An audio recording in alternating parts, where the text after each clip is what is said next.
saling memberikan nasihat sesama muslim adalah kewajiban kita. Dan hendaklah di antara kamu ada segolongan orang yang menyeru kepada kebajikan, menyeru berbuat yang ma'ruf, dan mencegah dari yang mungkar. Dan mereka itulah orang-orang yang beruntung. Nasihatku untukmu. Nasihatku untukmu. Ikhwani fiddin, a'azzani wa iyyakum ajma'in, masih berkenaan dengan nasihat para salafus saleh. Di antaranya Al-Imam Ibnul Jauzi, walaqad syahadtu khalqan katsiran la ya'rifuna ma'na al-hayah faminhum man agnahu Allahu 'anit takassub bi kathrati malihi fahuwa yaq'udu fi as-suqi aktsara an-nahar yanzuru ila an-nas wa kam tamurru bihi min afatin wa munkar.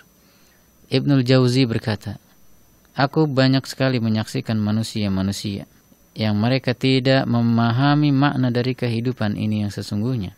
Di antara mereka ada yang Allah berikan kekayaan sehingga mereka tidak perlu lagi bekerja. Tinggal duduk berleha-leha, makanya mereka banyak waktu kosong. Karena mewarisi kekayaan dari nenek moyangnya, bapaknya misalnya. Kemudian dia duduk di pasar-pasar sepanjang hari. Hanya mengontrol anak buahnya misalnya. Dia duduk saja, anak buahnya yang bekerja.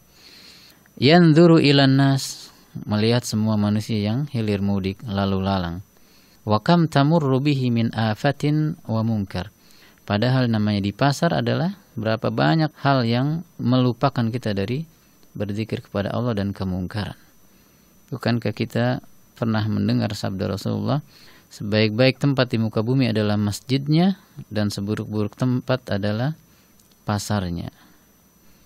Maka lalu bagaimana dengan manusia yang seperti ini yang diungkapkan oleh Al-Imam Ibnul Jauzi? Menghabiskan masa hidupnya duduk-duduk di pasar menikmati orang-orang, apalagi dari kalangan wanita yang bertabarruj. Kemudian dia saksikan hilir mudik di hadapannya. Wa minhum man yakhlu bila'bi syatranji. Beliau ungkapkan kembali, di antara mereka ada yang sibuk kalau enggak ngeliatin orang lewat, sibuk main catur, asyatranj. Itu adalah catur. Wa minhum man yaqta az-zaman bi kathratil hadis anis salatin, atau sekedar ngomongin penguasa-penguasa. Bukan tujuannya untuk islah tapi untuk ngomongin saja. Wal ghala war rukhas, atau al ghala'u wal rakhs, mahal dan murah yang diobrolin saja. Harga cabai, padahal kalau diomongin ya tetap saja segitu saja harganya.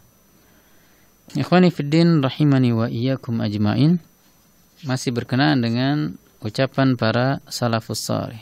Al-Imam Syafi'i, madhabnya yang dikenal bahkan mungkin diklaim di Indonesia ini, beliau berkata, bahwasannya sahibtus sufiyyata faman tafa'tu minhum illa bi kalimatain sami'tuhum yaqulun al-waqtu sayfun fa in qata'tahu wa illa qata'aka. Aku pernah berteman dengan orang-orang sufi, kata beliau.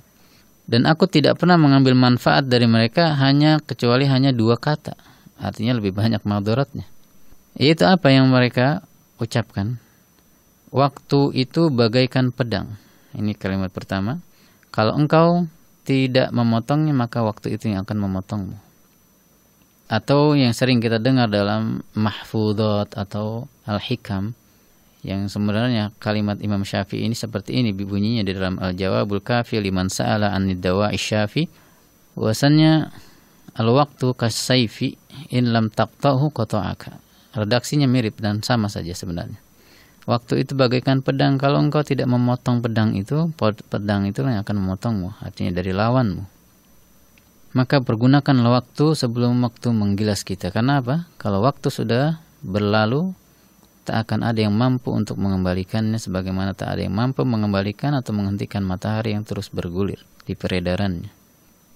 Kemudian Al-Imam Ibnul Jauzi lagi mengatakan, ra'aitul adat qad ghalabat 'alan nas fi tadyi'iz zaman fahum yatazawaruna fala yanfakkuna an kalamin la yanfa'u wa ghibah wa aqalluhu dhiya'uz zaman wa qad kana al-qudama yuhadhdhiruna min dhalik.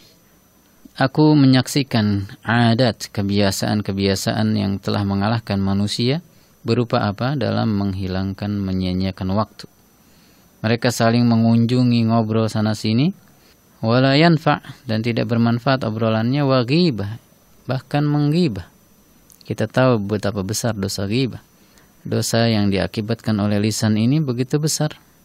Wa aqalluhu diya'uz zaman, atau minimal kunjungan mereka dengan ngobrol itu minimal kalau tidak ghibah adalah hilangnya waktu dari keberkahan, daripada ketaatan kepada Allah. Wa qad kana al-qudama, sedangkan orang-orang terdahulu dari kalangan salafus saleh telah mengingatkan dengan keras tentang pemanfaatan waktu. Dan ada yang unik dari kalangan salafus saleh, sebagaimana yang dipaparkan oleh Abu Ja'far ibn Nufail, seorang ulama dari salafus saleh yang wafat pada tahun 234 Hijriah. Qadima alaina Ahmad ibn Hanbal wa Yahya ibn Ma'in fasa'alani Yahya wa huwa yu'anikuni faqala ya Aba Ja'far qara'ta ala Ma'qil ibn Ubaidillah an Ata' adna waqtil haid yaumun. Faqala lahu Abu Abdillah ya'ni Ahmad ibn Hanbal law jalasta. Faqala ukrihu an yamutu aw yufariqud dunya qabla an asma'. Menurut Abu Ja'far ibn Nufail, beliau mengisahkan bahwa pernah mendatangiku dua orang ulama besar dalam bidang hadis. Siapa? Ahmad ibn Hanbal dan Yahya ibn Ma'in. Ketika baru sampai, Yahya ibn Ma'in memelukku sambil bertanya, "Wahai Abu Ja'far, bukankah engkau telah membacakan pengetahuanmu atau bertalaki kepada Ma'qil ibn Ubaidillah dari Ata, bahwasannya beliau berpendapat masa paling sebentar bagi haid adalah 1 hari."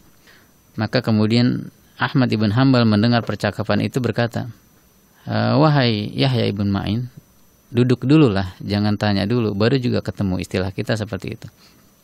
Namun jawaban dari seorang alim kabir, Yahya ibn Ma'in, sangat menakjubkan. Qal ukrih an yamuta au yufariqud dunya qabla an asma. Aku takut kalau orang yang kutanya ini, ya Abu Ja'far, mati sebelum aku mendengar jawaban darinya. Masya Allah. Bayangkan bagaimana tamaknya atau sangat ketatnya ulama dalam memanfaatkan waktu mereka. Allahu Akbar. Bahkan dalam riwayat lain dari salafus salih dikatakan bahwasannya ada seorang ulama yang sangat tidak senang jika datang waktu makan. Kenapa? Saat waktu makan itulah hilang waktunya untuk mudzakarah dan mutala'ah. Nasihatku untukmu. Nasihatku untukmu.